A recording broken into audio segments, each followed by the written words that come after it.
The first day I saw God's servant, I was sitting in the crowd in Kaduna. I've never shared this story. I thank God. I will tell him today.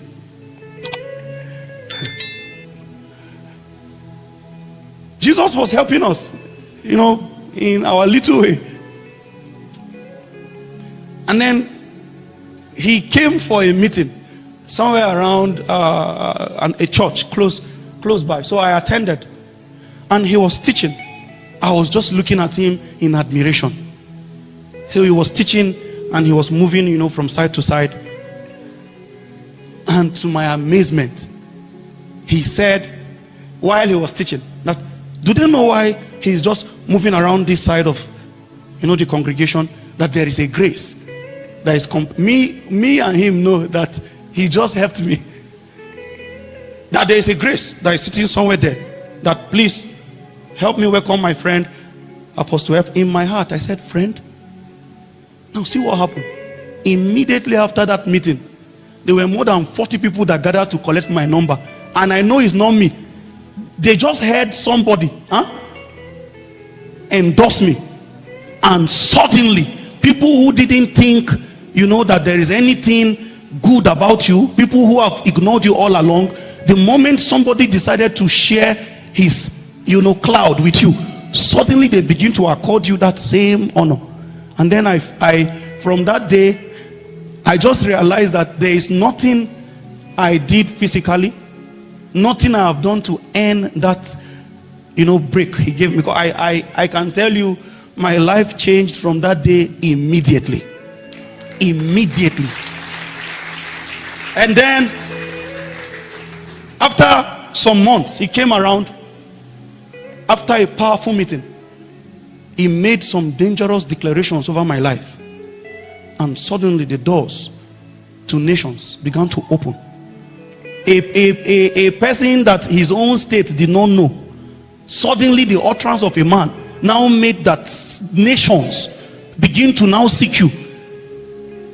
So one day I was thinking, because I wanted to pray some dangerous prayer in the meeting because the power of God was moving.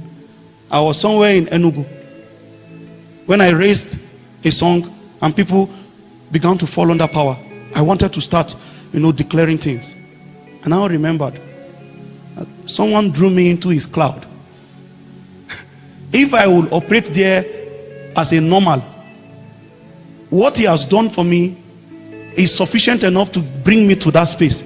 But for me to wield my own authority, for spirits to not ask, who are you, at the end of the day, because they will now say, Apostle Mike, we know. Who are you? Because what you are doing now is that the person has given you all the opportunity. This thing he gave me should have taken maybe 15, 20 years of labor. A man will compress time and draw you into his place. When he has done that, what he has done is, in case you don't even have that ordination, God will not link both of you. If you are not ordained for that, it is until you are ordained, then God will send somebody, a captain, to fast track your dealing. From that prayer, I began to yearn for fasting. If I eat some morning to be like I committed sin, I'll be feeling one guilt, intense guilt. I'll now start begging the Holy Ghost. It was time they were compressed. In Revelation chapter 17, quickly as we close, God was, he is, and then he is to come. But I want to show us something very quickly as we go. Revelation 17 verse 8. Let's read together, everybody. 1, 2, go. The beast that thou sawest. Please, let's read together. 1, 2, go. The beast that thou sawest was. Wait. Remember how the government of God was established, that they started talking about the God of the ages past. He was first, then he is, then he is to come. But they say there is a beast that ascended, you know, out of the bottomless pit. If you go further, you will see that they also gave him a little hint there that he also have 7 heads and 10 horns. But for want of time, we will not go there.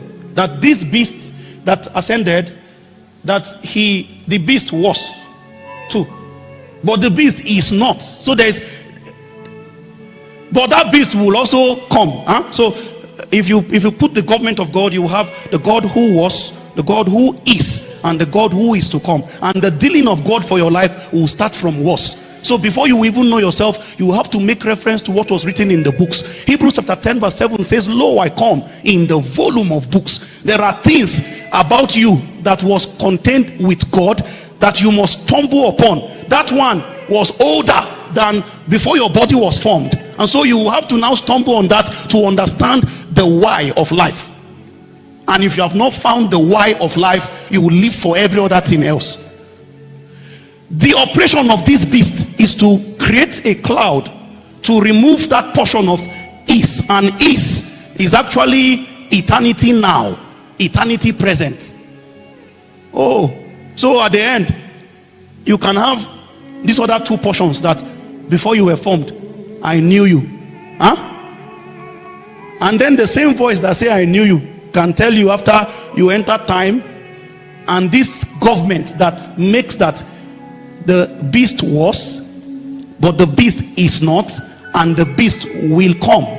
So you will be accurate before you were you'll be accurate before you enter time, that is with God. When you were formed, your ordination is clear.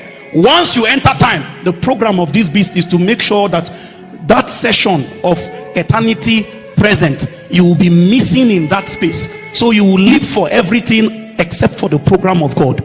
And so the way this beast will operate, he will take that portion of time where you are supposed to flesh out what that ordination was for in the first place. He would write and use our life in a way that we would be missing in action, so that in the day where God needs you to deploy his investment in your life, you will be nowhere to be found. And so when they want to talk about how did you live your life, they will say you was, you is not, but you are to come, because you will meet a judgment at the end.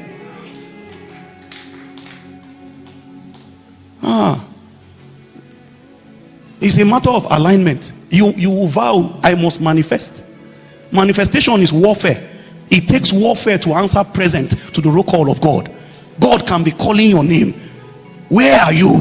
We have sent you 20 years ago. You can't answer present until your head pierces out of the canopy of darkness.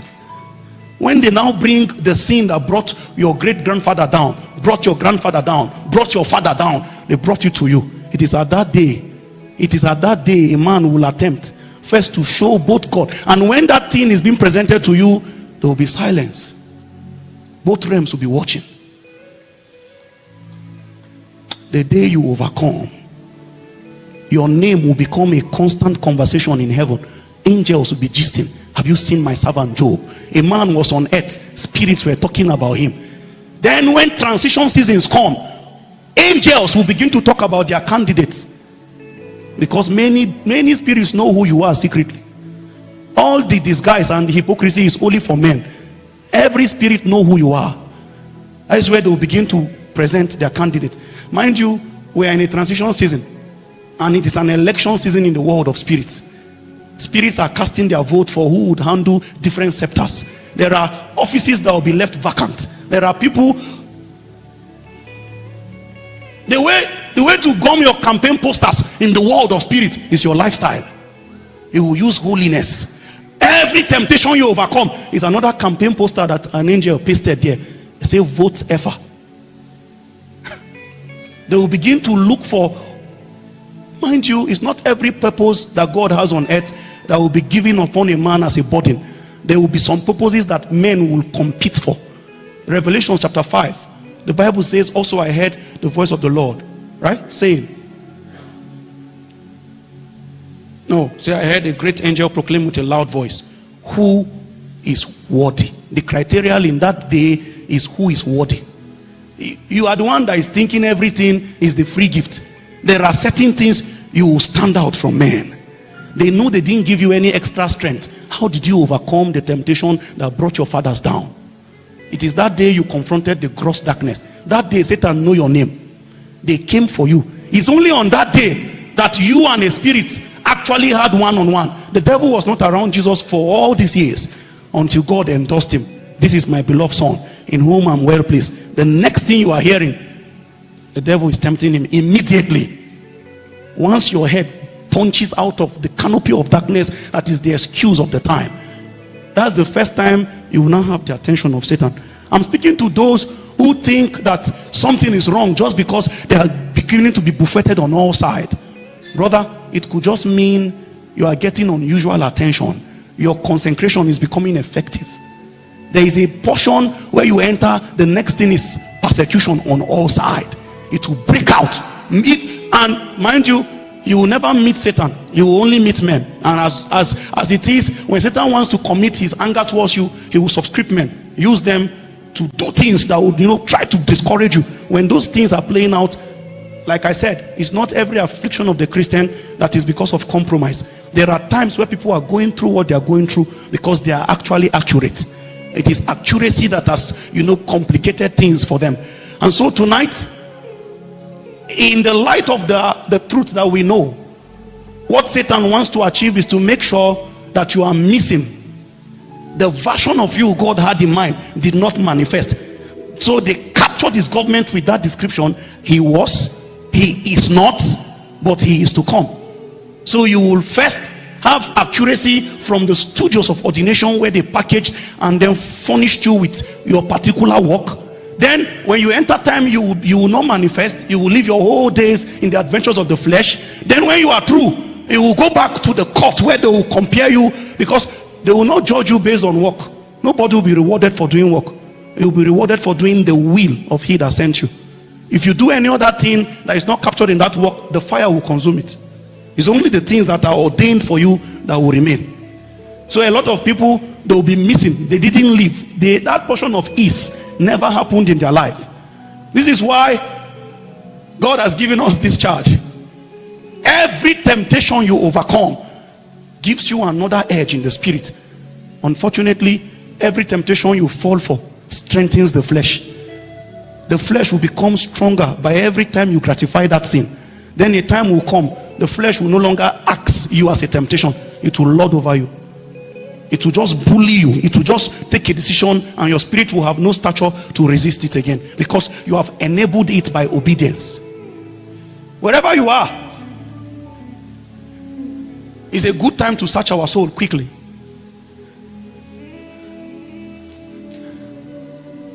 Let's bow our hearts.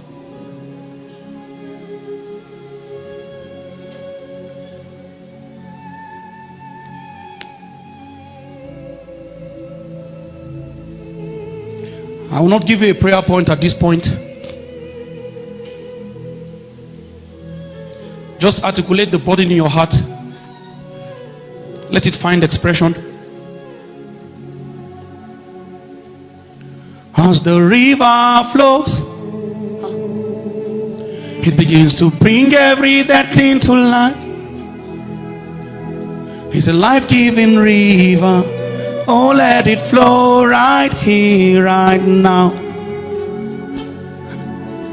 When the river flows, it begins to bring every dead thing to life. It's a life-giving river. Oh, let it flow right here, right now.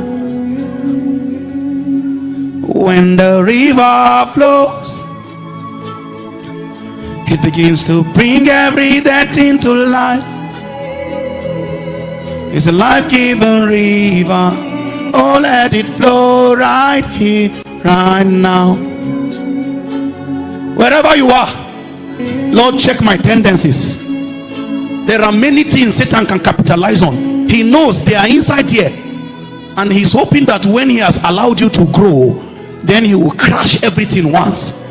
Ask the Lord, like David, try me, search me, see if there be any wicked way in me, lead me in the way everlasting. Try me, search me, help my heart, oh God.